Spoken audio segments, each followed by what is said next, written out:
Pakistan cricket মানেই যেন সদা পরিবর্তনশীল।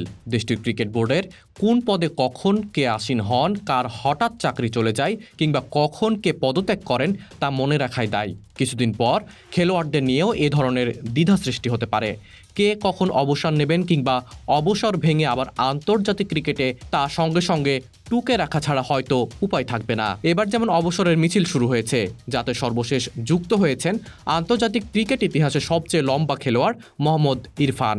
গত শুক্রবার বিকালে আন্তর্জাতিক ক্রিকেট থেকে দ্বিতীয়বারের মতো অবসরের ঘোষণা দিয়েছেন পাকিস্তানের স্পিন অলরাউন্ডার ইমাদ ওয়াসিম।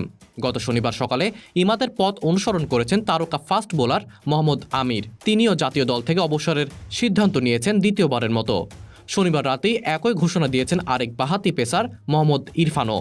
৪২ বছর বয়সে এই বোলার অবশ্য এবারই প্রথম এ ধরনের ঘোষণা দিলেন। মাত্র ৪৮ ঘন্টার ব্যবধানে ৩ ক্রিকেটারের জাতীয় দলে বিদায় বলে দেওয়ার ঘটনা এখন পাকিস্তান ক্রিকেটে সবচেয়ে আলোচিত বিষয়।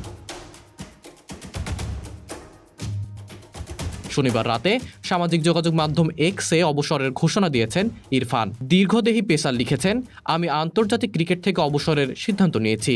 আমি আমার সতীর্থ ও কোচদের প্রতি গভীর কৃতজ্ঞতা জানাচ্ছি। আমার প্রতি যে ভালোবাসা দেখিয়েছেন এবং অবিস্মরণীয় স্মৃতি তৈরি করেছেন সেজন্য সবাইকে ধন্যবাদ। যে খেলাটি আমাকে সবকিছু দিয়েছে আমি তাকে সমর্থন করে যাব এবং উদযাপন করব। তার উচ্চতাও আলাদা করে নজর কাড়ে।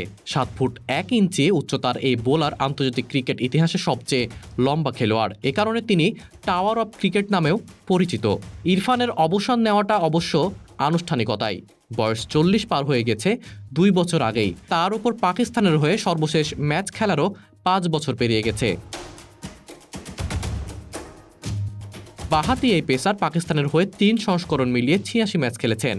উইকেট নিয়েছেন 109টি। 2010 সালে ইংল্যান্ডের বিপক্ষে ওয়ানডে দিয়ে আন্তর্জাতিক আঙিনায় পা পড়লেও ক্রিকেট বিশ্ব তাকে চেনার মতো করে চিনেছে 2012-13 মৌসুমে ভারত সফরের মাধ্যমে। সেই সফরে দুর্দান্ত বোলিংয়ে ধোনি, যুবরাজ, গম্ভীর, কোহলি, রোহিত, রায়নাদের কাঁপিয়ে দিয়েছিলেন ইরফান। Munawar Anjum Rifat, BD archive.